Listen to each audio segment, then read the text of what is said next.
Hello aspirants, welcome back to India for IAS. ಕನ್ನಡದಲ್ಲಿ current ಅಫೇರ್ಸನ್ನು ಪ್ರಸ್ತುತಿಪಡಿಸುವ ಸರಣಿಗೆ ನಿಮ್ಮೆಲ್ಲರಿಗೂ ಸ್ವಾಗತ. ನಾನು ಶಿವಲಿಂಗಕ್ಕೆ.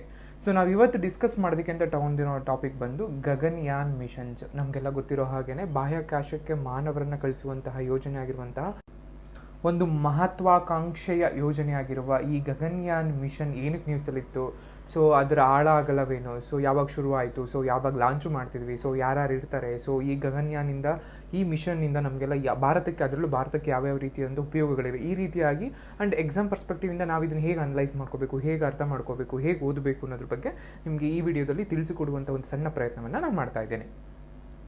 ನಮ್ಮ ರಾಷ್ಟ್ರದ ಪ್ರಧಾನಮಂತ್ರಿಗಳು ಇತ್ತೀಚೆಗೆ ಗಗನಯಾನ್ ಮಿಷನ್ಗೆ ಸೆಲೆಕ್ಟ್ ಆಗಿರುವಂತಹ 4 ಗಗನಯಾತ್ರಿಗಳನ್ನು ಅಥವಾ 4 ವಾಯುಪಡೆಯಲ್ಲಿರುವಂತಹ ಸಿಬ್ಬಂದಿಯನ್ನು ಅನಾವರಣಗೊಳಿಸಿದ್ದಾರೆ. ಆ ಮೂಲಕ ಗಗನಯಾನ್ ಮಿಷನ್ ಮತ್ತೊಮ್ಮೆ ಸುದ್ದಿನಲ್ಲಿದೆ.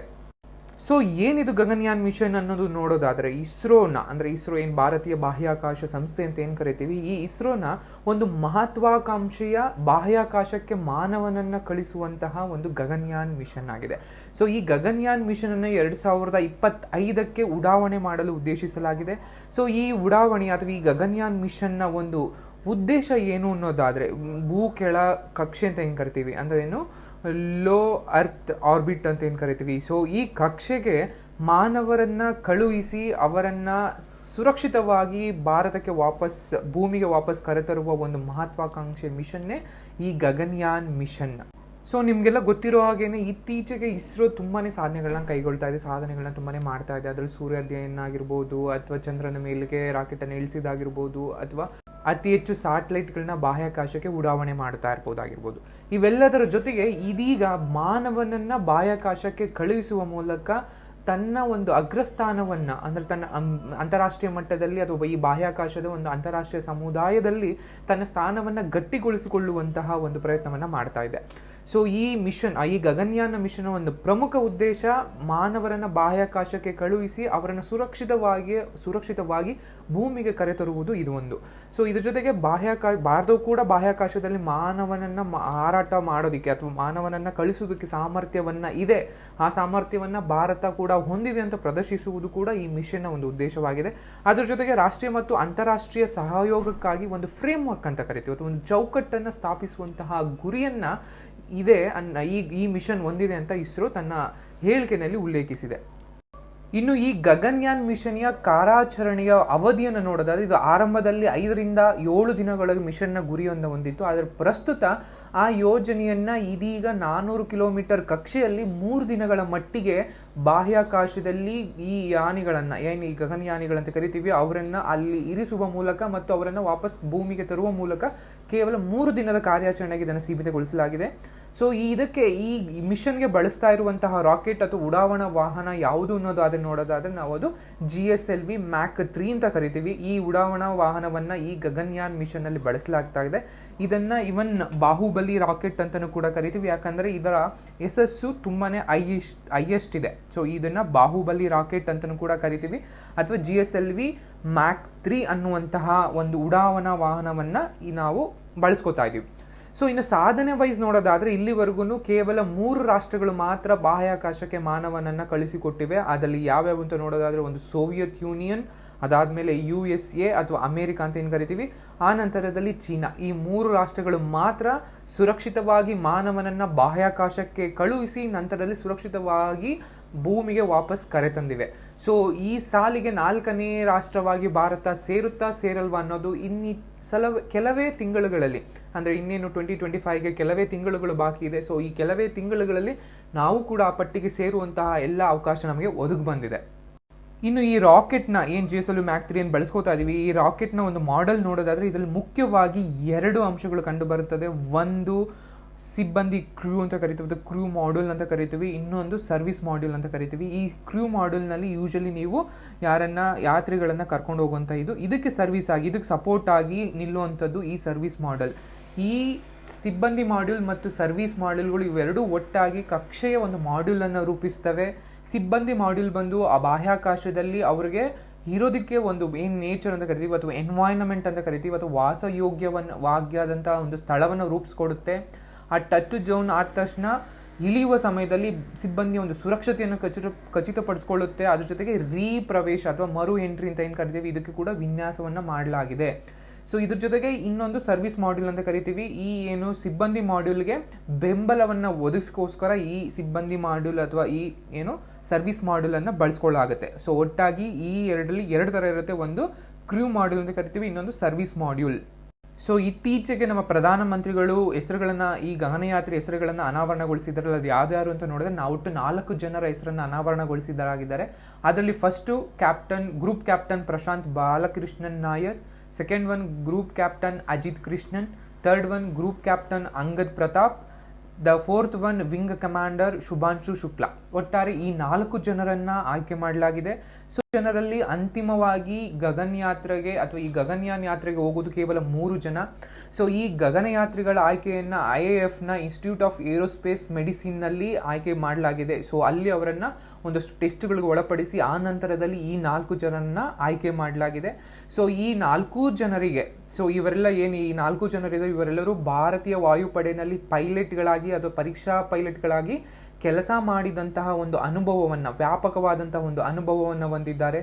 ಸೊ ಏನಾದರೂ ತಪ್ಪಾದಲ್ಲಿ ಅಥವಾ ಈ ಲಾಂಚಿಂಗ್ ಅಥವಾ ಈ ಮಿಷನಲ್ಲಿ ಏನಾದರೂ ತಪ್ಪಾದಲ್ಲಿ ತ್ವರಿತವಾಗಿ ಪ್ರತಿಕ್ರಿಯಿಸಲು ಅಥವಾ ಸಿದ್ಧರಾಗುವಂತೆ ಅಂತರ್ಗತವಾಗಿ ತರಬೇತಿಯನ್ನು ಹೊಂದಿದ್ದಾರೆ. ಸೊ ಅದರಿಂದಾಗಿಯೇ ವಾಯುಪಡೆಯಲ್ಲಿ ಕೆಲಸ ಮಾಡ್ತಿರುವಂತಹ ಈ 4 ಅಭ್ಯರ್ಥಿಗಳನ್ನು ಆಯ್ಕೆ ಮಾಡಲಾಗಿದೆ. ಸೊ ಅಂತಿಮವಾಗಿ ಈ 4 ಜನದಲ್ಲಿ ಕೇವಲ 3 ಜನ ಮಾತ್ರ ಬಾಹ್ಯಾಕಾಶಕ್ಕೆ ಹೋಗ್ತಾರೆ.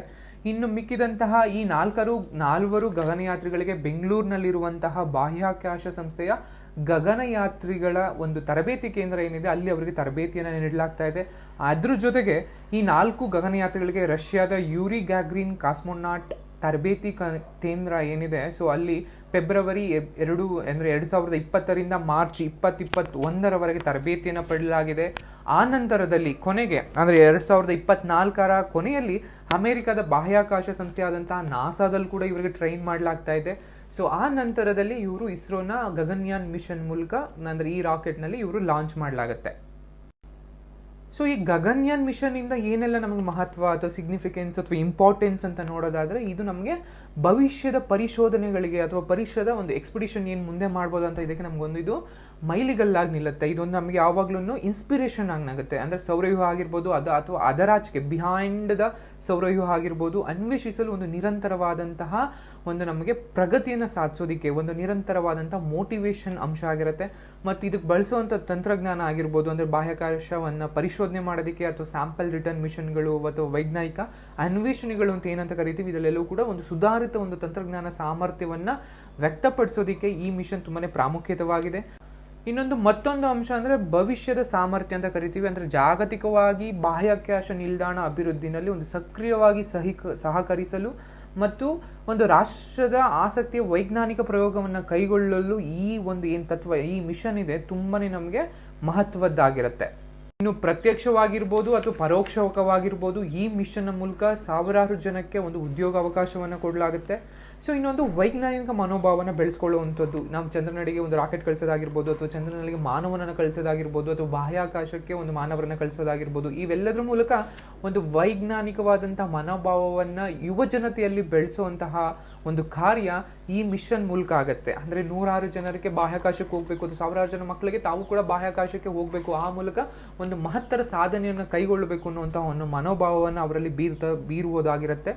ಇನ್ನೊಂದು ಜಾಗತಿಕವಾದಂಥ ಒಂದು ಪ್ರಭಾವ, ವಿಶ್ವಗುರು ಆಗಬೇಕು ಅಥವಾ ಪ್ರಮುಖ ಪ್ರಪಂಚದ ಒಂದು ಪ್ರಮುಖ ರಾಷ್ಟ್ರಗಳ ಸಾಲಿನಲ್ಲಿ ಭಾರತ ಕೂಡ ಒಂದು ಕುತ್ಕೋಬೇಕು ಅನ್ನುವಂತಹ ಏನು ನಮ್ಮಲ್ಲಿ ಛಲ ಇದೆ, ಆ ಛಲಕ್ಕೆ ಇಂತಹ ಮಿಷನ್ಗಳು ಒಂದು ಭದ್ರ ಬುನಾದಿಯನ್ನು ಹಾಕಿಕೊಡ್ತವೆ ಅಂದ್ರೆ ತಪ್ಪಾಗಲಾರದು. ಈ ಗಗನಯಾನ್ ಮಿಷನ್ ಏನಿದೆ ಬಾಹ್ಯಾಕಾಶದಲ್ಲಿ ಭಾರತಕ್ಕೆ ಒಂದು ಹೊಸ ಯುಗ ಅಂತಾನೆ ಕರಿತೀವಿ, ಅಂದರೆ ನ್ಯೂ ಎರಾ ಅಂತಾನೆ ಕರಿತೀವಿ. ಯಾಕೆ ಅಂದರೆ ಇದು ಭಾರತದ ಒಂದು ಆಕಾಂಕ್ಷೆಗಳು ಮತ್ತು ಸಾಮರ್ಥ್ಯಗಳ ಒಂದು ಸಂಕೇತವಾಗಿ ಇದು ಪ್ರತಿಬಿಂಬಿಸುತ್ತೆ. ಸೊ ಅಂದರೆ ಭಾರತದಲ್ಲಿ ಇತ್ತೀಚೆಗೆ ಅಂದರೆ ನಿಮಗೆಲ್ಲ ಗೊತ್ತಿರೋ ಹಾಗೆ ಭಾರತ ಏನು ಸ್ವತಂತ್ರ ಬಂದಾಗಿಂದನಾಗಿರ್ಬೋದು ಅಥವಾ 1800ರಿಂದ ಈಚೆಗೆ ಆಗಿರ್ಬೋದು ಏನು ಶ್ರೀಮಂತ ರಾಷ್ಟ್ರವಾಗಿ ಅಥವಾ ಅಭಿವೃದ್ಧಿ ರಾಷ್ಟ್ರವಾಗಿ ಬೆಳೆದು ಬಂದಂಥದ್ದಲ್ಲ. ಸೊ ಅಂದರೆ ಕಲೋನಿಯಲಿಸಮ್ ಅಂತ ಏನು ಕರಿತೀವಿ ಅಥವಾ ವಸಾಹತುಶಾಹಿಗಳಲ್ಲಿ ದೌರ್ಜನ್ಯಕ್ಕೆ ದಬ್ಬಾಳಿಕೆಗೆ ಒಳಗಾಗಿ 1947 ನಿಮಗೆಲ್ಲ ಗೊತ್ತಿರೋ ಹಾಗೆ ಸ್ವತಂತ್ರವನ್ನು ಪಡೆದು ಆ ನಂತರದ ಕೂಡ ಕಡು ಬಡತನದಲ್ಲೇ ಬೆಳೆದು ಬಂದು 1991 ಈಚೆಗೆ ಎಕನಾಮಿಕ್ ರಿಫಾರ್ಮ್ಸ್ ಅಂತ ಏನು ಕರಿತೀವಿ ಅಥವಾ LPG ಅಂತ ಏನು ಕರಿತೀವಿ, ಇದ್ರ ಮೂಲಕ ಒಂದು ಅಭಿವೃದ್ಧಿ ರಾಷ್ಟ್ರವಾಗಿ ಇಷ್ಟೊಂದೆಲ್ಲ ಸಾಧನೆ ಮಾಡ್ತಿರುವಂಥದ್ದು ಇದು ಭಾರತದ ಮಟ್ಟಿಗೆ ಒಂದು ತುಂಬಾನೇ ಒಂದು ಏನು ಸಾಮರ್ಥ್ಯ ಸಂಖ್ಯೆ ಅಂತ ಕರಿತೀವಿ, ಅದು ಬೇರೆ ಯಾವುದು ಕೂಡ ಈ ನಮ್ಮ ಲೈಕ್ ಅಭಿವೃದ್ಧಿ ರಾಷ್ಟ್ರಗಳು ಅಂತ ಕರೆಸ್ಕೊಳ್ಳುವಂಥ ರಾಷ್ಟ್ರಗಳು ಯಾವುದು ಕೂಡ ಬಾಹ್ಯಾಕಾಶದಲ್ಲಿ ಇಷ್ಟೊಂದು ಸಾಧನೆಯನ್ನ ಮಾಡ್ತಾ ಇಲ್ಲ. ಬಟ್ ಭಾರತ ತನ್ನನ್ನು ತಾನು ಆರ್ಥಿಕವಾಗಿ ಒಂದು ಚೇತರಿಸಿಕೊಳ್ತಾ, ಒಂದು ಆರ್ಥಿಕವಾಗಿ ತನ್ನನ್ನು ತಾನು ಗಟ್ಟಿಯಾಗಿ ಪ್ರತಿಬಿಂಬಿಸ್ಕೊಳ್ತಾ ಎಲ್ಲ ವಲಯಗಳಲ್ಲೂ ಕೂಡ ತಾನು ಒಂದು ಸಾಮರ್ಥ್ಯ ನಾಯಕನಾಗೋದಕ್ಕೆ ಅಥವಾ ಸಾಮರ್ಥ್ಯ ಒಂದು ಅಭ್ಯರ್ಥಿ ಆಗೋದಕ್ಕೆ ತಾನು ಕೂಡ ಸಿದ್ಧ ಅನ್ನೋ ರೀತಿಯಲ್ಲಿ ಈ ಬಾಹ್ಯಾಕಾಶ ಕೇಂದ್ರದಲ್ಲಿ ತನ್ನನ್ನು ತಾನು ಮೂಡಿಸ್ಕೋತಾ ಇದೆ, ಅಥವಾ ತನ್ನ ಒಂದು ಏನು ಪ್ರಾಬಲ್ಯವನ್ನ ಛಾಪು ಮೂಡಿಸ್ತಾ ಇದೆ ಅಂತಾನೆ ತಪ್ಪಾಗಕ್ಕಾಗಲ್ಲ. ಸೊ ಇನ್ನು ಹೊಸ ಪೀಳಿಗೆ ವಿಜ್ಞಾನಿಗಳಾಗಿರ್ಬೋದು ಅಥವಾ ಇಂಜಿನಿಯರಿಂಗ್ ಆಗಿರ್ಬೋದು ಅಥವಾ ಗಗನಯಾತ್ರಿಗಳನ್ನು ಒಂದು ಪ್ರೇರೇಪಿಸುವಂತಹ ಗುರಿಯನ್ನ ಈ ಮಿಷನ್ ಹೊಂದಿದೆ. ಅದ್ರ ಜೊತೆಗೆ ಭವಿಷ್ಯದ ಅನ್ವೇಷಣೆಗಳಿಗೆ ಭರವಸೆಯ ದಾರಿದೀಪ ಆಗುತ್ತೆ ಅಂದ್ರೆ ಇದು ತಪ್ಪಾಗಲಾರದು. ಏಕೆಂದ್ರೆ ಈ ಏನು ಒಂದು ಚಿಕ್ಕದೇ ಇರ್ಬೋದು, ಕೇವಲ 3 ದಿನದೇ ಇರ್ಬೋದು, ಈ ಯೋಜನೆಗಳು ಅಥವಾ ಈ ಗಗನಯಾನ್ ಮಿಷನ್ಗಳಾಗಿರ್ಬೋದು ಮುಂದೊಂದು ದಿನ ಚಂದ್ರನ ಮೇಲೆ ಮನುಷ್ಯನನ್ನು ಇಳಿಸುವಂಥದ್ದಾಗಿರ್ಬೋದು, ಅಥವಾ ನಮ್ಮ ಅಕ್ಕಪಕ್ಕದ ಗ್ರಹಗಳಿಗೆ ನಮ್ಮ ಭಾರತೀಯರನ್ನ ಕಳಿಸಿಕೊಡೋದಾಗಿರ್ಬೋದು, ಈ ರೀತಿಯಾದಂಥ ಮುಂದಿನ ಯೋಜನೆಗಳಿಗೆ ಇದೊಂದು ದಾರಿದೀಪವಾಗಿ ಕೆಲಸ ಮಾಡುತ್ತೆ. ಭಾರತಕ್ಕಿಂತ ಮುಂಚೆ ಇದಕ್ಕೆ ಮುಂಚೆ ಯಾರು ಆಲ್ರೆಡಿ ಬಾಹ್ಯಾಕಾಶಕ್ಕೆ ಮಾನವರನ್ನು ಕಳಿಸಿದ್ದಾರೆ ಅಂತ ನೋಡೋದಾದ್ರೆ, ಮೊದಲಿಗೆ ಸೋವಿಯತ್ ಯೂನಿಯನ್ ಆಗಿರ್ಬೋದು, ಅಂದ್ರೆ 1961ರಲ್ಲಿ ಓಸ್ಟಾಕ್ 1 ಅನ್ನುವಂತಹ ಮಿಷನ್ ಮೂಲಕ ಅಥವಾ ಓಸ್ಟಾಕ್ 1 ಅಂತಹ ಒಂದು ಉಪಗ್ರಹ ಉಡಾವಣದ ಮೂಲಕ ಏಪ್ರಿಲ್ 12, 1961ರಲ್ಲಿ ಯೂರಿ ಗ್ಯಾಗರಿನ್ ಅಂತ ಕರಿತೀವಿ ಅವರನ್ನ ಬಾಹ್ಯಾಕಾಶಕ್ಕೆ ಕಳಿಸಿಕೊಡಲಾಗಿರುತ್ತೆ. ಆ ನಂತರದಲ್ಲಿ 2ನೇ ರಾಷ್ಟ್ರವಾಗಿ ಅಮೆರಿಕ ಫ್ರೀಡಮ್ 7 ಅಂತ ಏನ್ ಕರಿತೀವಿ, ಒಂದು ಆ ಮಿಷನ್ ನ ಹೆಸರಾಗಿರ್ಬೋದು ಅಥವಾ ಉಡಾವಣಾ ವಾಹನದ ಹೆಸರಾಗಿರ್ಬೋದು ಫ್ರೀಡಮ್ 7 ಅಂತ ಕರಿತೀವಿ. ಮೇ 5, 1961ರಲ್ಲಿ ಅಲನ್ ಶೆಫರ್ಡ್ ಅನ್ನೋರನ್ನ ಬಾಹ್ಯಾಕಾಶಕ್ಕೆ ಕಳಿಸುವ ಮೂಲಕ ಅಮೆರಿಕ ತಾನು ಕೂಡ USSR ಗಿಂತ ಯಾವುದೇ ರೀತಿಯಲ್ಲಿ ಕಮ್ಮಿ ಇಲ್ಲ ಅಂತ ತೋರಿಸ್ಕೊಡುತ್ತೆ. ಆ ನಂತರದಲ್ಲಿ ಇವೆರಡೂ ರಾಷ್ಟ್ರಗಳಾದಂಥ ನಂತರದಲ್ಲಿ ತುಂಬಾನೇ ತುಂಬಾ 3-4 ದಶಕಗಳ ನಂತರ ಅಂದ್ರೆ 2003ರಲ್ಲಿ ಚೀನಾ ಶಾನ್ಝೋ 5 ಅನ್ನೋ ಮಿಷನ್ ಮೂಲಕ ಅಥವಾ ರಾಕೆಟ್ ಮೂಲಕ ಅಕ್ಟೋಬರ್ 15, 2003ರಲ್ಲಿ ಯಾಂಗ್ ಲೀವಿ ಅನ್ನೋಂತಹ ಒಬ್ಬ ವ್ಯಕ್ತಿಯನ್ನ ಬಾಹ್ಯಾಕಾಶಕ್ಕೆ ಕಳಿಸಿಕೊಡುವ ಮೂಲಕ 3ನೇ ರಾಷ್ಟ್ರವಾಗಿ ಹೊರಹೊಮ್ಮುತ್ತೆ. ಸೊ ಇಲ್ಲಿವರೆಗೂ ಈ 3 ರಾಷ್ಟ್ರಗಳು ಮಾತ್ರನೇ ಬಾಹ್ಯಾಕಾಶಕ್ಕೆ ಮಾನವನ್ನ ಕಳಿಸಿಕೊಟ್ಟಿದೆ. ಈಗ ಭಾರತ ತನ್ನ ಯೋಜನೆಯನ್ನು ಹಾಕೊಂಡಿದೆ 2025ಕ್ಕೆ ಮಾನವರನ್ನ ಮೊದಲು ಕೇವಲ ಇಬ್ಬರಲ್ಲ 3 ಜನರನ್ನ ಬಾಹ್ಯಾಕಾಶಕ್ಕೆ ಕಳಿಸಿಕೊಡುವಂತಹ ಒಂದು ಯೋಜನೆಯಾಗಿದೆ. ಸೊ ಇದು ಯಶಸ್ವಿ ಕಂಡರೆ ಅಥವಾ ಇದೇನಾದ್ರೂ ಯಶಸ್ವಿ ಆದರೆ ಸೊ ಆ ಮೂಲಕ ಭಾರತ 4ನೇ ರಾಷ್ಟ್ರವಾಗುತ್ತೆ. ಸೊ ಇದು ಭಾರತಕ್ಕೆ ಹೆಮ್ಮೆಯ ವಿಷಯವಾಗಿರುತ್ತೆ.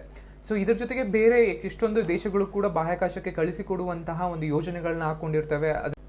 ಯುರೋಪಿಯನ್ ಯೂನಿಯನ್ ಆಗಿರ್ಬೋದು, ಜಪಾನ್ ಆಗಿರ್ಬೋದು, ಅಥವಾ ಇರಾಕ್ ಆಗಿರ್ಬೋದು, ಅಥವಾ ನಾರ್ವೆ ಆಗಿರ್ಬೋದು, ಬೇರೆ ಎಷ್ಟೊಂದು ದೇಶಗಳು ಕೂಡ ಬಾಹ್ಯಾಕಾಶಕ್ಕೆ ಮಾನವರನ್ನ ಕಳಿಸಿಕೊಡುವಂಥ ಯೋಜನೆಗಳನ್ನ ಹಾಕೊಂಡಿದ್ದು. ಬಟ್ ಅದು ಯಾವುದು ಕೂಡ ಕೈಗೊಂಡಿಲ್ಲ. ಸೊ ಇಲ್ಲಿವರೆಗೂ ಭಾರತ ಕೈಗೊಂಡ್ರೆ ಅದು ಭಾರತನ ಮುಂದಿನ ವರ್ಷದಲ್ಲಿ ಅದನ್ನೇನಾದ್ರು ಮಾನವನ್ನ ಕಳಿಸಿಕೊಟ್ರೆ ಆ ಮೂಲಕ 4ನೇ ರಾಷ್ಟ್ರವಾಗಿ ಉಳಿಯುತ್ತೆ. ಭಾರತ ಇದೀಗ ಬಾಹ್ಯಾಕಾಶಕ್ಕೆ ಮಾನವನ ಕಳಿಸಿಕೊಡುವಂತಹ ಯೋಜನೆ ಹಾಕೊಂಡಿದ್ರು ಕೂಡ ಆಲ್ರೆಡಿ ಒಬ್ಬ ಭಾರತದ ಪ್ರಜೆ ಬಾಹ್ಯಾಕಾಶಕ್ಕೆ ಹೋಗಿ ಬಂದಿದ್ದಾರೆ. ಅದು ಯಾರು ಅಂತ ನೋಡೋದಾದ್ರೆ ರಾಕೇಶ್ ಶರ್ಮಾ ಅವರು USSR ನ ನೌಕೆಯ ಸಹಾಯದಿಂದ ಅಥವಾ USSR ನ ಒಂದು ಮಿಷನ್ ನ ಮೂಲಕ ಆಯ್ಕೆಯಾಗಿ ಭಾರತದ ಪ್ರಜೆಯಾಗಿ ಬಾಹ್ಯಾಕಾಶಕ್ಕೆ ಹೋಗಿ ಬಂದಿರ್ತಾರೆ. 1984ರಲ್ಲಿ ರಷ್ಯಾದ ಬಾಹ್ಯಾಕಾಶ ನೌಕೆ ಮೂಲಕ 21 ದಿನಗಳ ಕಾಲ ಬಾಹ್ಯಾಕಾಶದಲ್ಲಿ ಕಳೆದು ಆ ನಂತರದಲ್ಲಿ ಭೂಮಿಗೆ ವಾಪಸ್ಸಾಗಿರ್ತಾರೆ. ಆ ಸಮಯದಲ್ಲಿ ಅಂದ್ರೆ 1980-84ರ ಸಮಯದಲ್ಲಿ ಭಾರತ ಮತ್ತು USSR ನಲ್ಲಿ ಒಂದು ಒಡಂಬಡಿಕೆಯನ್ನ ಏರ್ಪಟ್ಟು ಆ ಮೂಲಕ ಭಾರತದ ಒಬ್ಬ ಪ್ರಜೆಯನ್ನ ಬಾಹ್ಯಾಕಾಶಕ್ಕೆ ಅಂದ್ರೆ ರಷ್ಯಾದ ಬಾಹ್ಯಾಕಾಶಿಗಳ ಜೊತೆಗೆ ಬಾಹ್ಯಾಕಾಶದ ಯಾನಿಗಳ ಜೊತೆಗೆ ರಾಕೇಶ್ ಶರ್ಮಾ ಅವರನ್ನು ಕಳಿಸಿಕೊಡಲಾಗಿರುತ್ತೆ. ಸೊ ಆ ಮೂಲಕ ತನ್ನದಲ್ಲದ ಒಂದು ಉಡಾವಣಾ ಅಥವಾ ತನ್ನದಲ್ಲದ ಒಂದು ಮಿಷನ್ ಮೂಲಕ ಬೇರೆ ದೇಶದ ಸಹಾಯದಿಂದ ಕಳಿಸಿಕೊಟ್ಟಿರ್ತೀವಿ. ಈಗ ಭಾರತ ತನ್ನದೇ ಒಂದು ಉಡಾವಣಾ ವಾಹನದ ಮೂಲಕ ಅಥವಾ ತನ್ನದೇ ತಂತ್ರಜ್ಞಾನದ ಮೂಲಕ ಅಥವಾ ತನ್ನದೇ ಮುಂದಾಳತ್ವದ ಮೂಲಕ ತನ್ನದೇ ಪ್ರಜೆಗಳನ್ನು ಕಳಿಸಿಕೊಡುವಂತಹ ಒಂದು ಸದುಪಯೋಗವನ್ನ ಬಂದಿದೆ. ಇಷ್ಟು ಒಟ್ಟಾರೆಯಾಗಿ ಗಗನಯಾನ್ ಮಿಷನ್ನ ಒಂದು ವಿಡಿಯೋ ಅಥವಾ ಮಾಹಿತಿ ಅಂತ ಕರಿಬಹುದು. ಈ ವಿಷಯ ನಿಮ್ಗೆ ಇಷ್ಟ ಆಗಿದೆ ಅಂತ ಬಯಸಿ ಈ ವಿಡಿಯೋ ಇಲ್ಲಿಗೆ ಎಂಡ್ ಮಾಡ್ತಾ ಇದ್ದೀನಿ. Thank you.